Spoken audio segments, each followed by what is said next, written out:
20年前，我向往一个大厨房，为了它，我搬到了郊区，每天堵车，很不利于回家做饭的心情。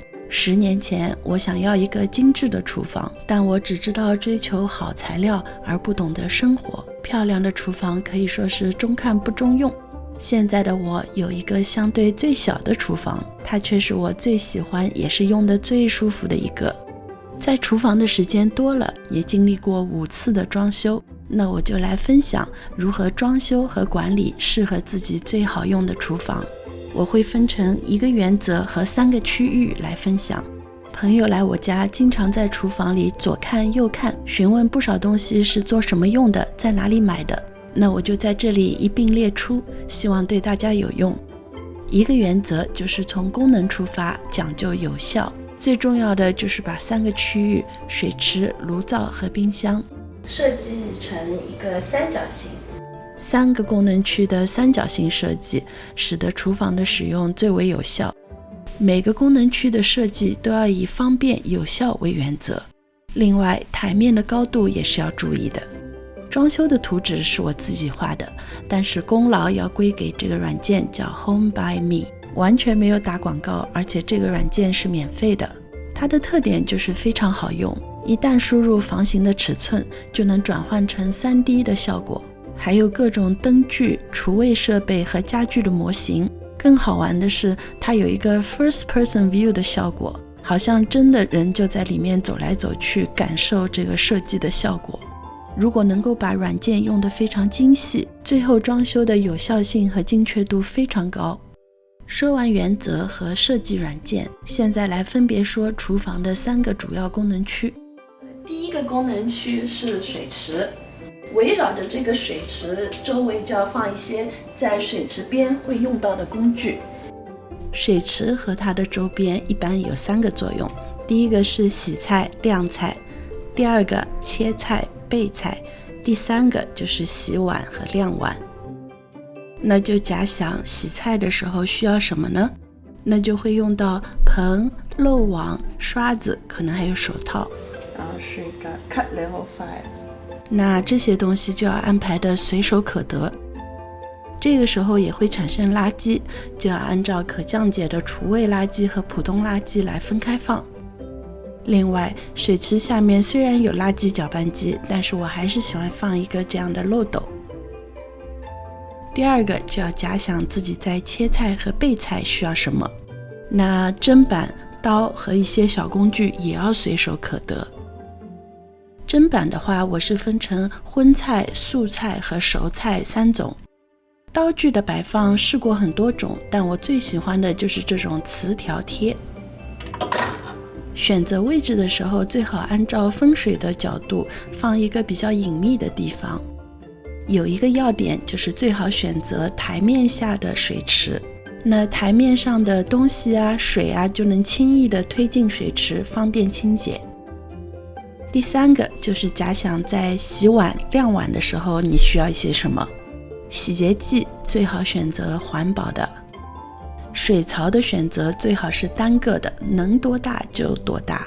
如果家里位置够大，最好能够延续一个晾碗的延伸。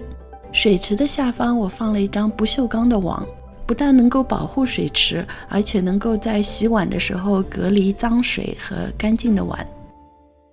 如果可以，水龙头最好是能够摆动延伸的，方便清洁。抹布和洗碗布是很容易脏的，所以最好能够经常换。那么日常的话，我每隔1天或者2天就会放在微波炉里煨1-2分钟。厨房的另外一个神器就是这样白白的，叫 Magic Eraser， 因为它的颗粒特别小，就能够很轻易的把日常的污垢都清理干净。每天5分钟、10分钟的清洁，不但能够保持每天的舒适，而且还可以免去清洁非常脏的东西的那种烦恼。现在来说第2个功能区，灶台。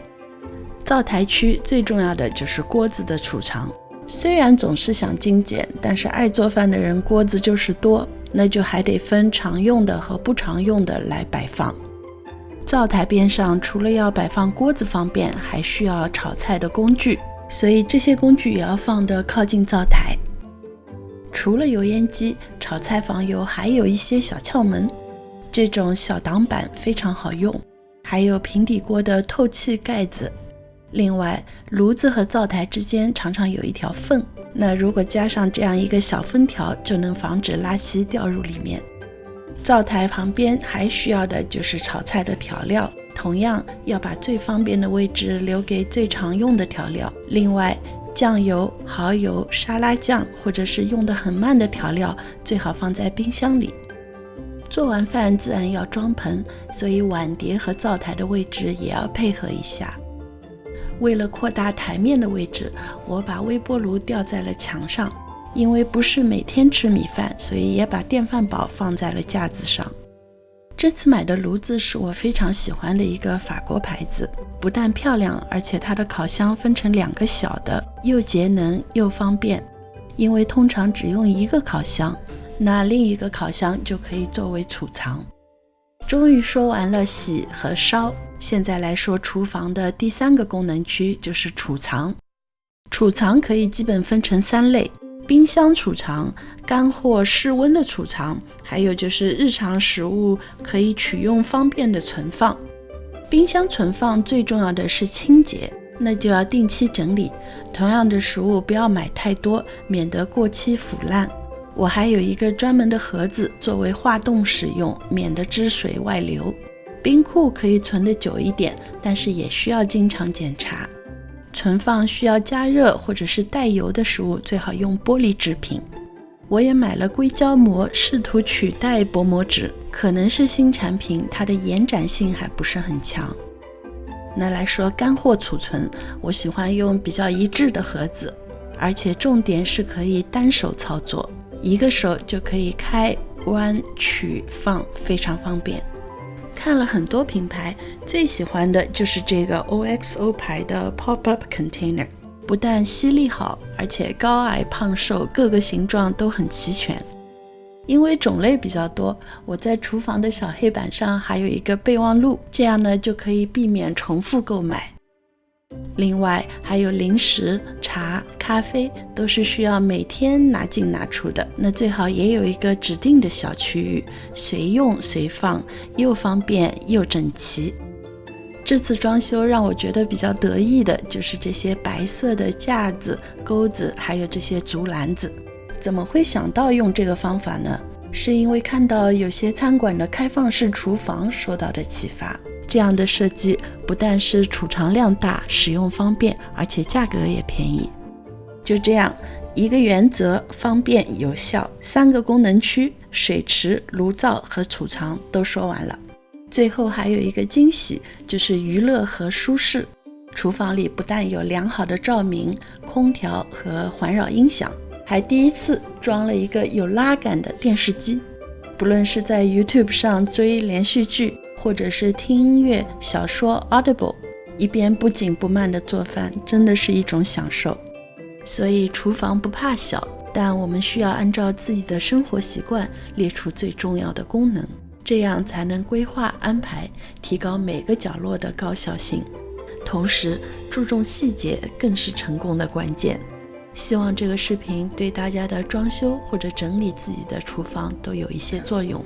然后遥控是它的底是那个特别厚的，所以做饭的质量。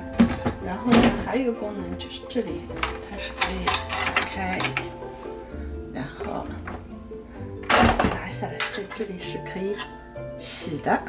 这个是带饭的，这个是带饭给你带 sauce 的，这个是带 lunch 的，哎，你把它打开，